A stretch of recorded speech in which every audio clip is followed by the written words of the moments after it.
In a world of twisted facts, alternative narratives, corrupted corporations, and hacked feeds, how can we decipher the difference between truth and fiction?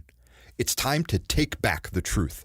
Read Robert Kiyosaki's Fake and learn the signs to recognize fake money, fake teachers, and fake assets. Determine what's real in a world where falsehoods are a weapon. Don't let fake advice destroy your financial future. Visit TheRealKiyosaki.com to read Fake by Robert Kiyosaki. That's TheRealKiyosaki.com. If you're listening and you have minors around or you don't like strong language, you may want to skip this show. Just thought we should warn you. If you still are listening, enjoy the show. This is the Rich Dad Radio Show. The good news and bad news about money. Here's Robert Kiyosaki. Hello. This is Robert Kiyosaki, the Rich Dad Radio Show, the good news and bad news about money. You know, everybody dreams about becoming rich. Everybody dreams about, maybe I should become an entrepreneur. I hate my job, become an entrepreneur. But the main reason you can't do it is because you can't handle the truth. You couldn't take the feedback. Because let me tell you something, the moment you leave the E quadrant, the employee world, and you step into the small business world, the world comes at you at full force. And the average schmo is not prepared for it, and they can't handle the truth. So today we have a very, very interesting character. He's a star, 8 years on television, and he talks about don't bullshit yourself. And that's the main reason I would say most people are not as successful as they could be. But the reason if they totally fail is because they can't handle the truth. So our guest today is John Taffer, and he's host and executive producer of Bar Rescue on Paramount Network. His new book is Don't Bullshit Yourself, Crush the Excuses That Are Holding You Back. But I know most of you can't handle the truth anyway, so you might as well tune out now. But that's what it takes. I'm not Hold on, John. Hold on. Let me have some fun here. So I want Kim, what do you want to say about our guest? I'm looking forward to it. Crush the excuses. I mean, anytime I say it myself, anytime I blame something outside of me, I know that's not the answer. And that's what holds people back are all these excuses. Oh, I don't have time. I'm afraid. What if I lose money? All these excuses. And John's going to call it straight. So, John. Wait. We have another guest with us today. It's Rich Dad advisor Garrett Sutton. Sorry, she forgets about our best friend. I forget about the attorneys. Sorry. That's John, not easy. John, because you're on our program, we made sure our attorney was here, okay? Because your reputation precedes you, John. So Garrett, say hello. This is Garrett Sutton. He's the author of Run Your Own Corporation, and he's here to support John in the fact that one of the reasons people fail is they break the law, right? That's right. People have this scofflaw approach when they get into business, and they think that they can cut corners. They think everybody else is cutting corners, so they can too. And you can't. If you follow the rules, you're going to succeed. And it's that simple. I completely agree with that. So, John, give us an introduction. John, don't bullshit me now. Give me an introduction. How'd you get into the no bullshit business? I've always been sort of no bullshit. When I was young, I became a manager at a young age. And I learned at a young age that the definition of management to me is achieving of objectives through the manipulation of others. Now, it's a cold statement. So, there you go. Wait, John, manipulation is not a dirty word. No. John, what were you managing? A bar with pretty women in it or something? I was managing nightclubs when I was young. I thought so. Pretty famous. I knew it. Where was this? The kind of venues I ran when I was young did, well over $500,000 a week. So, these are significant, high-volume, large venues. These were multi-million-dollar businesses to build and operate, and they're a big responsibility. Well, So I learned at a young age that when somebody tried to BS me, that, I had to bust them. I had to call them out, or I was going to fail. I've always been a little bit in your face. What city was this female bar? Entertainment bar in? Well, the one I'm referring to was in Glen Mills, Pennsylvania, outside of Philadelphia. It was called Pulsations Nightclub, and it was we did about $650,000 a week. Had a spaceship that flew into the dance floor and dropped a $400,000 robot in the dance floor. Oh, wow. And it was a very, very famous, huge, large venue. Wow. And at a very young age, I was thrown into management. And honestly, I wasn't ready for it. I bullshitted my way into it. And I didn't bullshit myself. I bullshitted them. I think we've all done that. When you're young, when you're young, you have to talk bigger than you are. Yep. Yes, That's how you seek opportunities. Once you reach a point in life where you don't have to bullshit anymore, then you don't have to bullshit anymore. But I talked my way when I was young. I was a good talker, and I talked my way into positions that exceeded my own experience or capacity. So I put myself in a pressure cooker.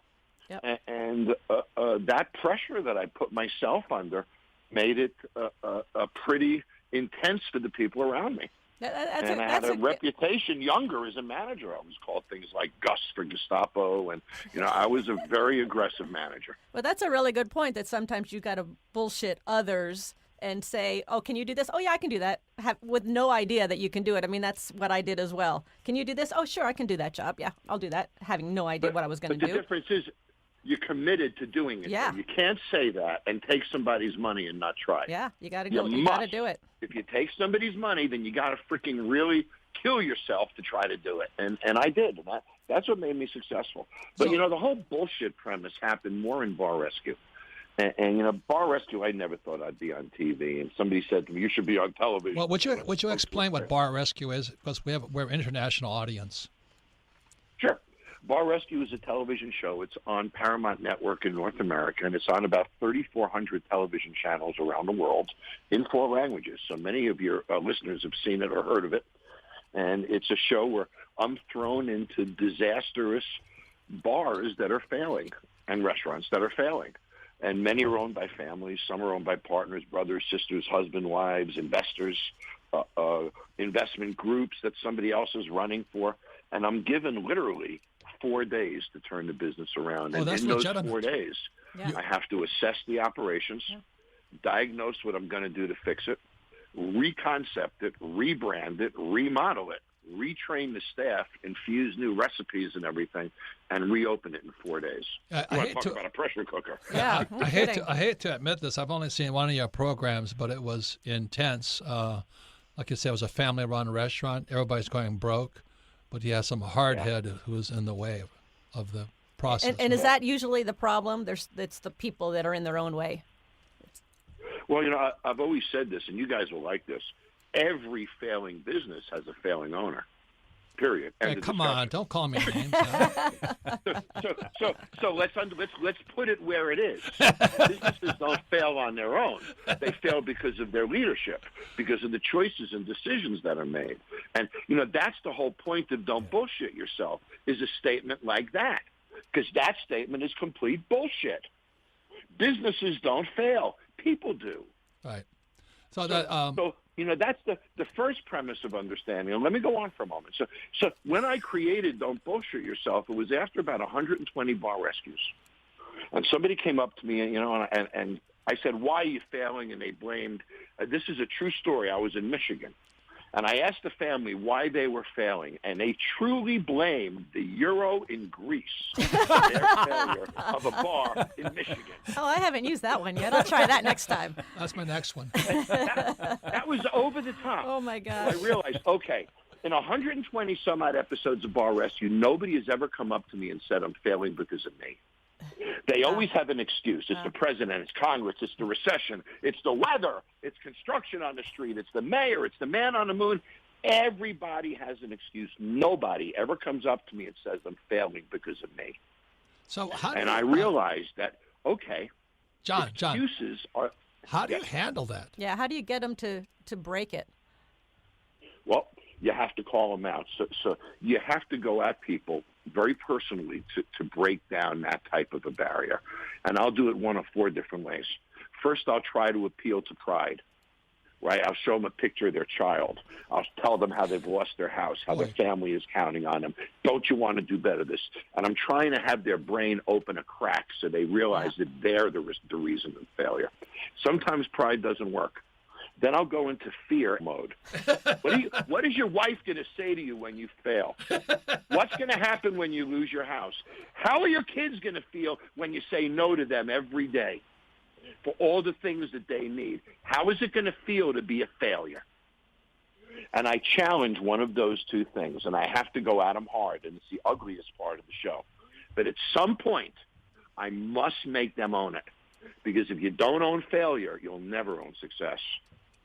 So I have to teach them that. So in this process, I came up with, the premise that excuses are the common denominator of failure. Let me prove it to you. What is an excuse? An excuse is nothing but a reconciliation of a screw-up. Either you did something you shouldn't have, you did something you shouldn't have, or you screwed up, or you would never have used an excuse in the first place. So all an excuse is a way for you to make yourself feel better about your own failures, isn't it? Yeah. So I'd have to agree with you there. So an excuse, people never use an excuse unless they've screwed up. Exactly right. And then it makes them feel good, and they go to bed nice and cuddled up. Not my fault. It wasn't my fault. Yep. So that was the first premise. So excuses are the common denominator, though. They freaking paralyze us. Right? They stop us from action, cause us to take inaction, to freeze, to not move, to not take chances, to not pursue relationships, not end relationships. They freeze what I call all progress in life. So what I did in the book is I first of all put forth that premise, which is a pretty powerful premise that a lot of us have never thought about that way. And then I broke down the biggest excuses in the book. For example, fear is one of the biggest ones. Oh, I'm scared. It's always interesting what fear is. We're always scared, unless you're standing on the edge of a cliff. You're always scared about something thousands, if not millions of people have already done. Fear is bull. It's not a real thing unless you're standing on a cliff. Well, so managing risk, certainly, but fear is bull. So, John, I've watched like The Prophet and stuff like that, and these guys, a lot of them don't make the change. They just hang on to the bullshit. Have you noticed that? I have noticed that. I think I'm a little different in that regard. I'm just intolerant of it. I can't help myself. I can't hold back, even when it doesn't directly affect me. Yeah. Then the other ones, of course, that really affect us. I love this one is scarcity. Well, I don't have the money. I don't. Tell that to Stephen Jobs when he was in his garage. And to all these other entrepreneurs that start with nothing. And to that point and to the fear, we hear this all the time with entrepreneurs and first-time investors or early investors. I'm afraid I'm going to lose money. I'm afraid I'm going to make a mistake. I don't have the money. I don't know what. It's like we hear it all the time. I always ask them, are you scared there's going to be too much salt in your French fries this afternoon, too? When do you get your life under control? Hey, so John, John, we're going to take a break, but I want to have Garrett, my attorney, step in, because a lot of times people don't get it until after the law comes after them. Right. Because a lot of times... Very true. A lot of times people don't follow or they don't comply what I call sound business practices. But if they're not complying with sound business practices, a lot of them also break the law to compensate. So when we come back, we'll have Garrett say a little bit about people who are bullshitting themselves, that when you cross the line and you break the law, that's when I really come after you. And that's when they say, not my fault. So when we come back, we'll be talking to John Taffer. He's an entrepreneurial consultant. He is a producer and executive producer of Bar Rescue and Paramount Network, and he's the author of his latest book, Don't Bullshit Yourself. So whether you're an entrepreneur or not, this is the perfect program for all you bullshitters out there. We'll be right back. You're listening to The Rich Dad Radio Show with Robert Kiyosaki. Don't be like Charlie. Charlie is that do-it-yourselfer who does himself in. Do-it-yourself is good for tile and grout. It is not good for asset protection. Charlie thought he'd save a few dollars forming his LLC online. With no guidance, he did it wrong. When he sold the property, he lost thousands and thousands of dollars. He did himself in by trying to do it himself. Don't burn yourself. Use Corporate Direct to set up and maintain your LLCs and corporations. Corporate Direct is owned and operated by attorney and rich dad advisor Garrett Sutton. Garrett wrote the bestsellers Loopholes of Real Estate and Start Your Own Corporation. He is Robert Kiyosaki's attorney for asset protection. He and his team will do it right. Visit them at corporatedirect.com or call 800-600-1760. Mention Rich Dad and receive $100 off your formation fee. That's corporatedirect.com. corporatedirect.com. Log on to richdadradio.com while you listen. Now back to Robert Kiyosaki. Welcome back, Robert Kiyosaki. The good news and bad news about money. Listen to us at any time, anywhere on Android or iTunes. And all of our programs are archived so you can listen to it again, because we're an education company. We don't sell anything. But we want you to listen to this program again, because the second time you listen to it, the third time you listen to it, you'll pick up more. And our guest today is John Taffer. He's the executive producer of Bar Rescue. And the host. And the star. Well, he's the author of the book, Don't Bullshit Yourself. And we meet so many people. I mean, I'm sick and tired. I don't know how you put up with all these years, John. But I got sick and tired listening to people try and bullshit me. And I'm going, hey, you're the problem. And so anyway, it's a very important show. You can listen to it again at richdadradio.com. Get your friends, family, especially your lying business partners to listen to this. And you might learn something. So John's website is johntaffer.com. So let me just tell you quickly my experience. Everybody wants, at least I wanted to run a bar. I was a Marine pilot in Hawaii. And I decided I'm going to open a bar. So as my rich dad always said, he says, you better go get some experience. So I went to the Ilikai Hotel on Waikiki Beach, and I got a job as the manager of the Canoe House, the bar. And I knew I was not smart enough to be in the bar business. And the reason is I couldn't figure out how the bartenders were stealing from me. They were on me. Your PC is too high. Your PC is too high. PC stands for pour count. I said, how in the world are these guys stealing all that liquor from me? I watch them every night. How are they stealing all that money? And my manager... let me give you one... Wait, let me finish this. So the manager's guy, Steve Maroney, said to me, he says, Robert, if the bartenders are smarter than you, look for a new profession. I went, that's the best advice I heard. So anyway, I want to have Garrett talk. Garrett Sutton, he's our Rich Dad advisor, run your own corporation.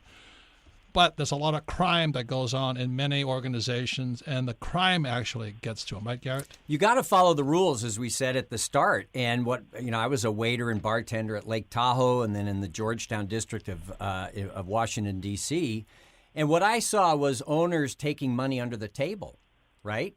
It's a cash business. They take money under the table. And two things. First of all, you can't really sell the business if you can't report how much revenue you have, if you're taking everything under the table.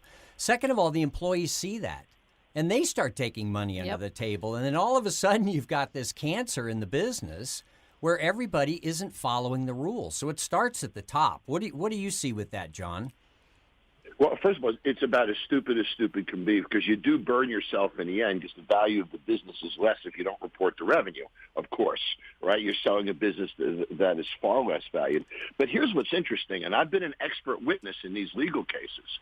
If, in fact, you run a cost of alcohol that is over about 25%, the IRS will know that you're skimming cash from the top. There are certain cost factors that are standard in the industry. If you're running a high cost because you're spending the money on inventory, as is normal, but you're skimming from the top, the IRS can and will find out, and they will come after you. And they use a financial formula based on about a 25% cost, and they'll back into those revenues, and you'll get fined. And believe me, tax fraud as a liquor license holder is a serious matter. Right. The other thing I see, John, is people will get started as a sole proprietor in a bar, and there's huge liability associated with running a bar. I mean, some states still have the Dram Shop Acts where you're responsible for people leaving the bar who are hammered, right? So you need to have an LLC or a corporation to run the business through. Yeah, absolutely. Not only with liquor liability, but anytime you're running a business where there's public gathering like that, you can have slip and falls. People are intoxicated. You can have fights. There's all sorts of liabilities that can happen in that environment. You're taking all the fun out of owning a bar. I'm a lawyer, Robert. That's my job. And we were talking earlier. I think all of us at some point wanted to own a bar, and I cocktailed my way through. I was a cocktail waitress through college, and I thought, I'm going to open up a restaurant and bar. And so the owners of this restaurant said, "Great, if you really want to do that, then you're going to spend all summer doing every single job in this restaurant." And by the end of the summer, I said, no way in hell. I'm not doing this. I mean, I was washing dishes. I was doing French fries. I was doing it all. But, yeah, it was a great education. So, John, let's say these people are listening. I saw this latest study that 70% of Americans now hate their jobs, and they all want to start their own businesses. And so it's up from like 64%. So what advice would you have to somebody sitting out there, I hate my job, I like to drink, I think I'll open a bar. What would you say to that? That's like a drug addict saying, I'm going to open a pharmacy. I mean, absolutely outrageous. But, I suggest that you don't get in the bar business for social reasons. You don't get in the bar business because you like to drink. It's a tough business. And you just talked about it, getting your pouring costs in line, your labor costs in line, managing your legal exposure, running a responsible business where people are constantly safe, having the money required for payroll taxes and for other responsibilities. It's tough.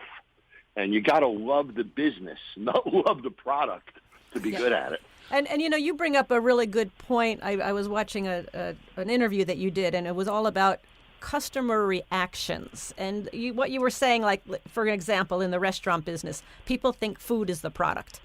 And you're saying it's not the food that's the product, it's the reaction from the customer. And does that apply in all businesses?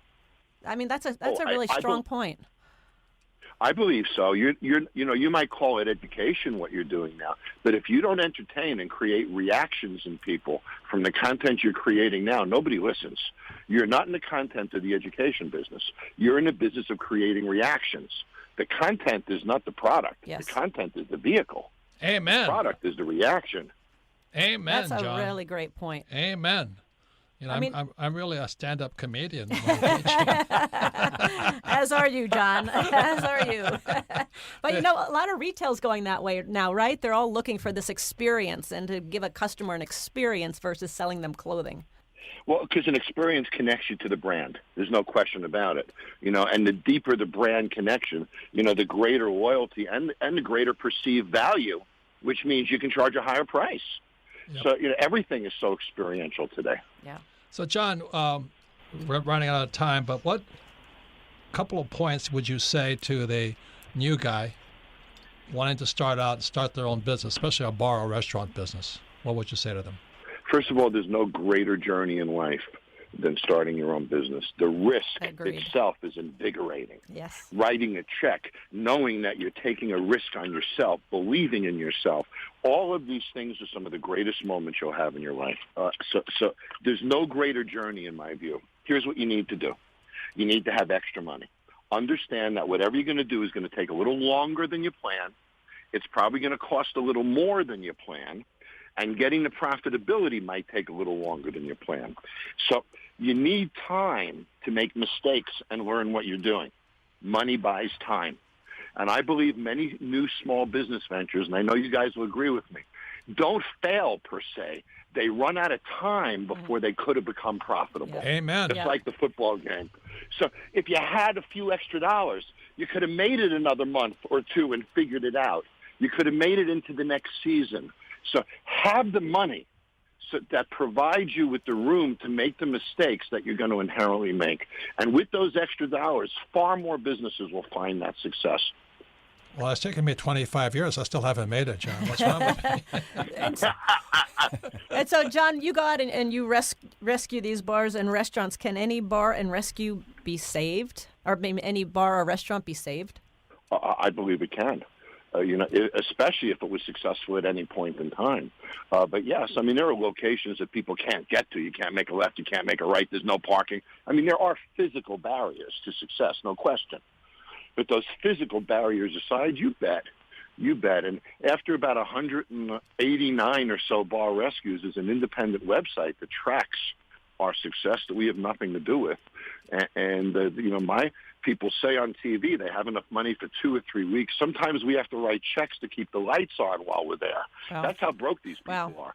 And we're running about a 68% success ratio. 68%, so fantastic. Remember, wow, they're that's on fantastic. COD, they can't get deliveries, they're behind on taxes. So the fact that they've stayed open is an accomplishment in that situation. Wow.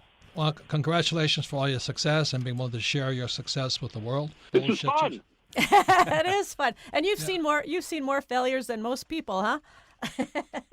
I think I have. But this is a lot of fun. I'd love to come back and do it again sometime. Yeah. That'd be let me ask this question. What message, why should somebody buy your book, Don't Bullshit Yourself, Crush the Excuses That Are Holding You Back? We all need that friend who's going to be straight with us. We all need that person in our life who's going to give it to us straight and make us think about ourselves in honest terms. I'm that guy. There you go. There you go. Well, I mean, that is the number one problem. People generally do not tell themselves the truth. I mean, especially when it comes to money. Oh, my gosh. I agree. Especially when it comes to money. So, John, thank you very much. When we come back, we're going to next most popular part of our program was Ask Robert. But, John, once again, thank you for your contribution to humanity. And we'd love to have you back on the program. Yeah. Very fun. Very fun. We only hit the tip of the iceberg. Terrific. We'll do it again sometime. Okay, John, thanks. Thanks, Keep John. up the good work. Thank you. And we come back, we're going to Ask Robert. You're listening to The Rich Dad Radio Show with Robert Kiyosaki. What is your number one expense in life? Your number one expense. It's taxes. And I've asked the question is, how come there's no financial education in school, but why isn't there education on taxes either? They tell you to save money, which is stupid. They tell you to invest in the stock market, which is stupid. But won't they teach you about taxes? So here we have Rich Dad advisor Tom Wheelwright. We're talking about his revision for his book, Tax-Free Wealth. Welcome, Tom. Thanks, Robert. So what's the tax-free wealth about? What's different this time? It's a revised edition. Well, so what we did was this is the first major tax reform we've had in 30 years, 2017. Was 86 was the last one? 86 was the last one, back when I was in Washington, D.C. So many guys got wiped out because of that tax change. They did. They did. It wiped out an entire industry, savings and loans. This new tax law is just as big, but in a very different way. It affects different industries. The tax law is always a series of incentives. And the question is always which incentives and which ones apply to me. And so the key to revising tax-free wealth was, what changed so much in this new tax law that we can absolutely take advantage of? Seriously, the amazing incentives. For example, the bonus depreciation, for example, for real estate is unbelievable. You buy a $1 million apartment, get a $300,000 deduction or more the very first year. So if you want to make more money and pay less taxes like Donald Trump and myself, get Tom's book, Tax-Free Wealth. Don't be like Charlie. Charlie is that do-it-yourselfer who does himself in. Do-it-yourself is good for tile and grout. It is not good for asset protection. Charlie thought he'd save a few dollars forming his LLC online. With no guidance, he did it wrong. When he sold the property, he lost thousands and thousands of dollars. He did himself in by trying to do it himself. Don't burn yourself. Use Corporate Direct to set up and maintain your LLCs and corporations. Corporate Direct is owned and operated by attorney and Rich Dad advisor Garrett Sutton. Garrett wrote the bestsellers Loopholes of Real Estate and Start Your Own Corporation. He is Robert Kiyosaki's attorney for asset protection. He and his team will do it right. Visit them at corporatedirect.com or call 800-600-1760. Mention Rich Dad and receive $100 off your formation fee. That's corporatedirect.com. corporatedirect.com.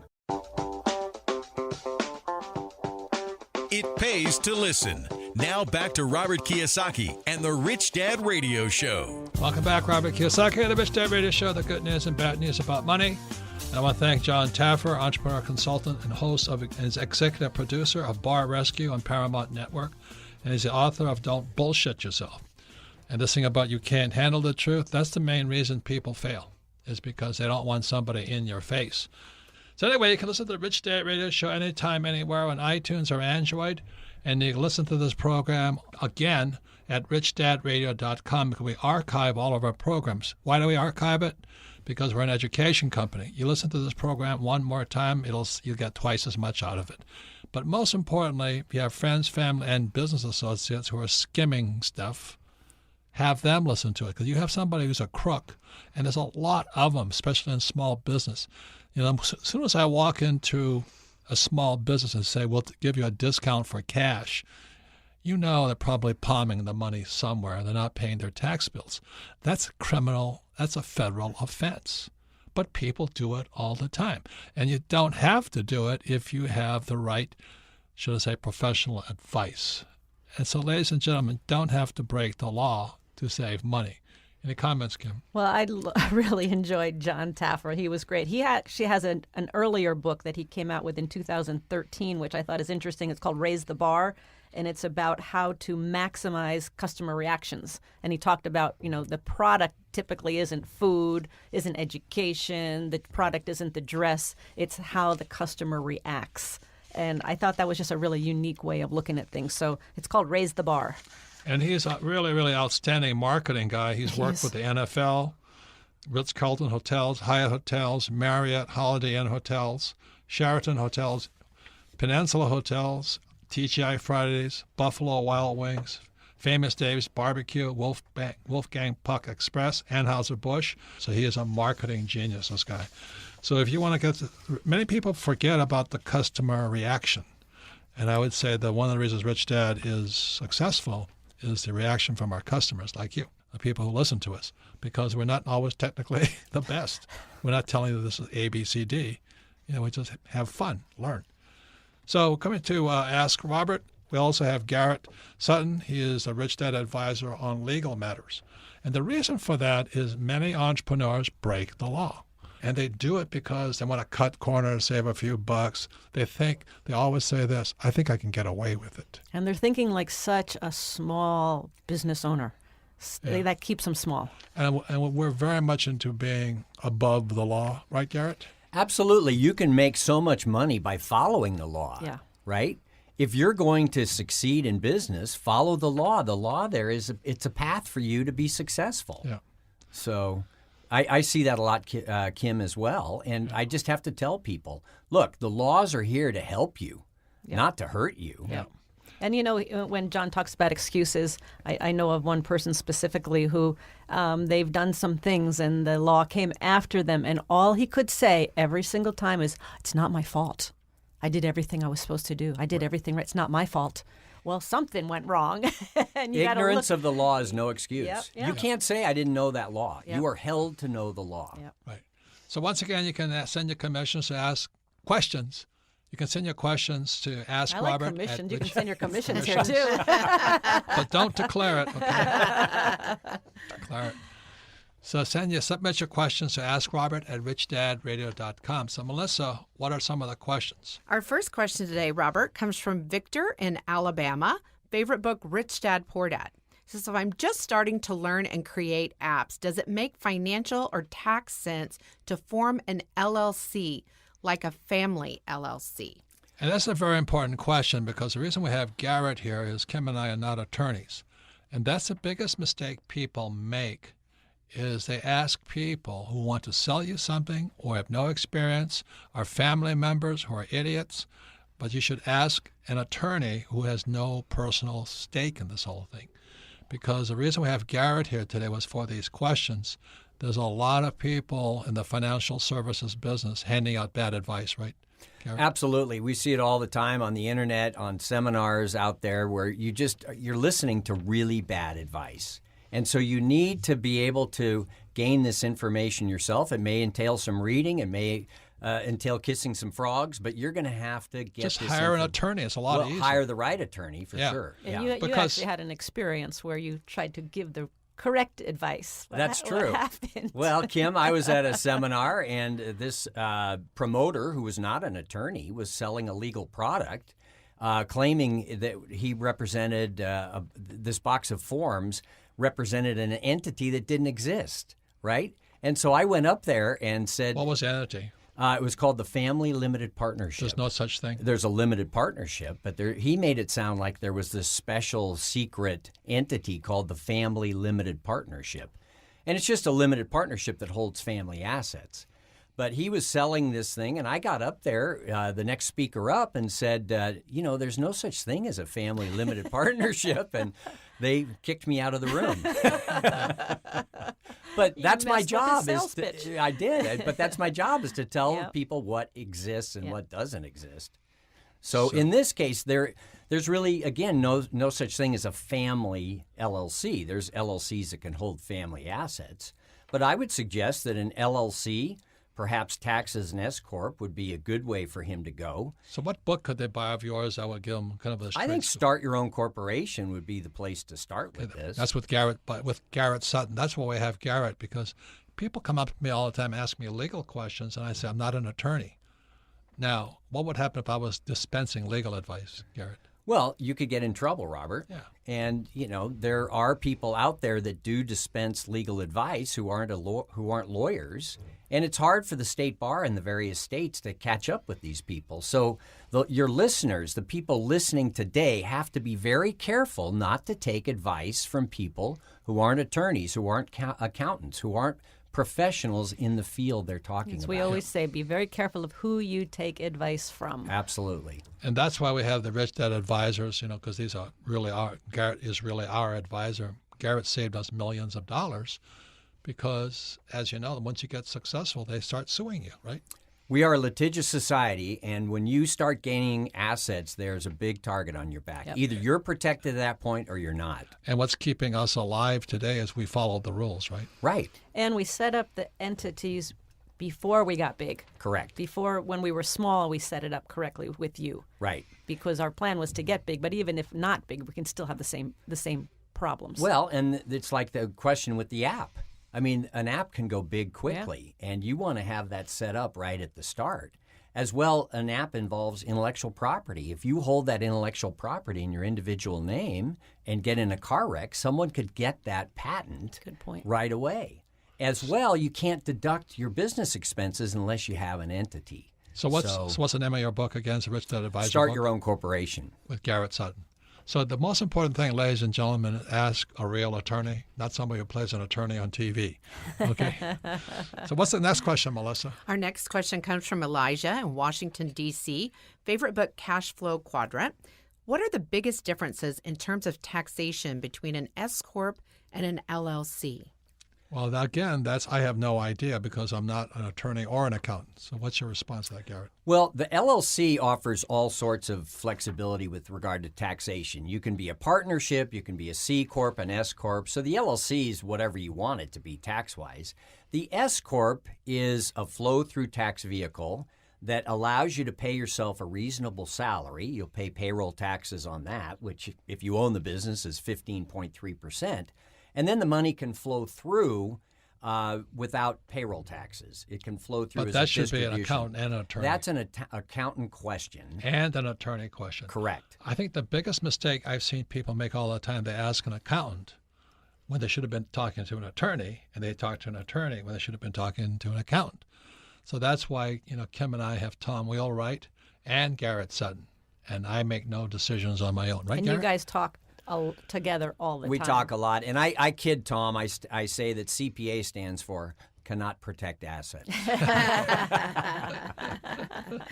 So I want you to hear what I'm saying. A lot of people want to save a few bucks and they don't want to hire an accountant or an attorney.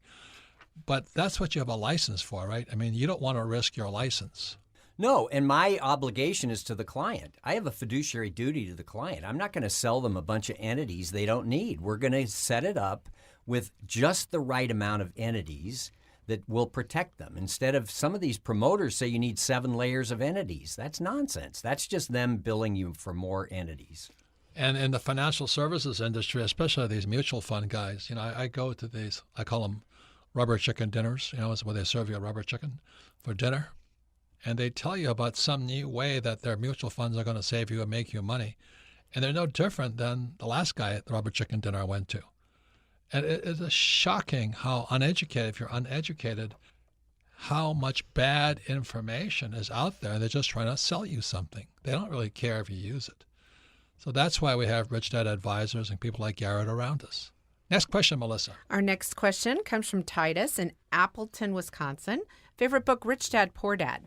Says, what is Rich Dad's advice on being a W-2 employee versus a 1099 independent contractor? Okay, those are U.S. terms. So what does that mean? Well, W-2 is a salaried employee. They receive a W-2 form at the end of the year.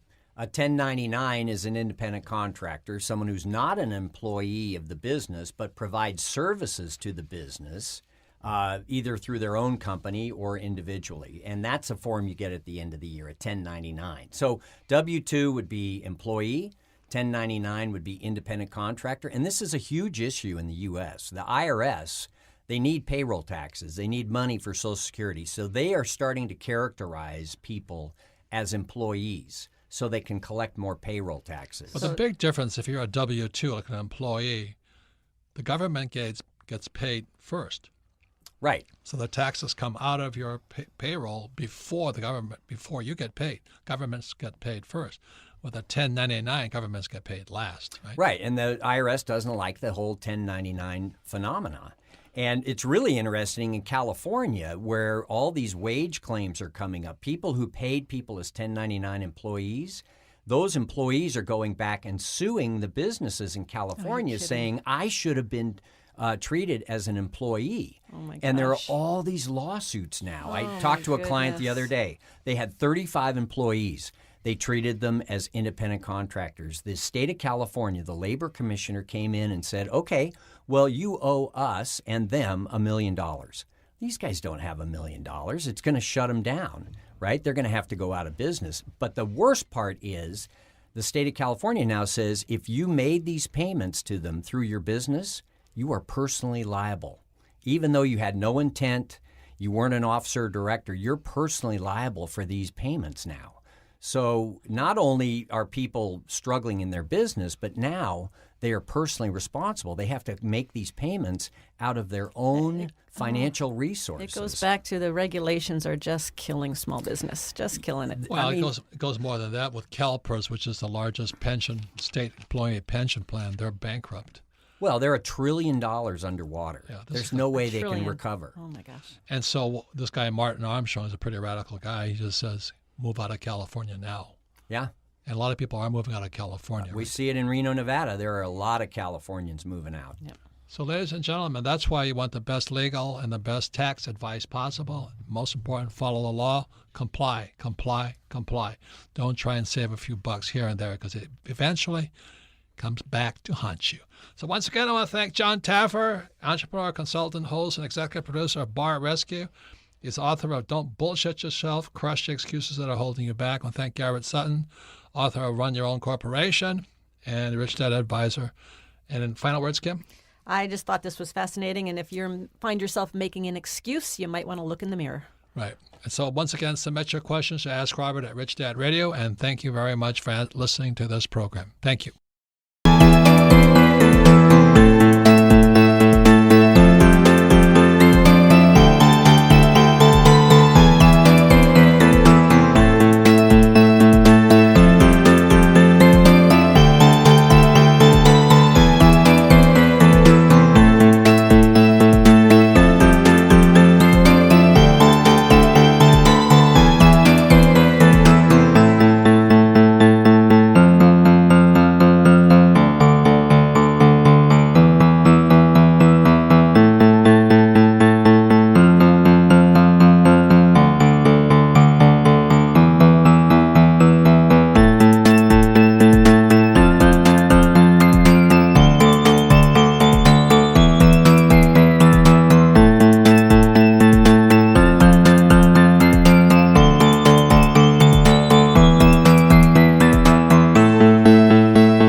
đường làng quanh co sông thu êm đềm hà diều đã bóng đắm say giữa đồng kỷ niệm yêu thương trong mỗi ngày tiếng ru gọi hãy nhớ biết bao tôi xa quê bao năm tháng qua nhưng trong trái tim không bao giờ xa lời mẹ ru con hiu hiu chưa hè mùa lụt nước lũ bắt cá giữa đường biển trời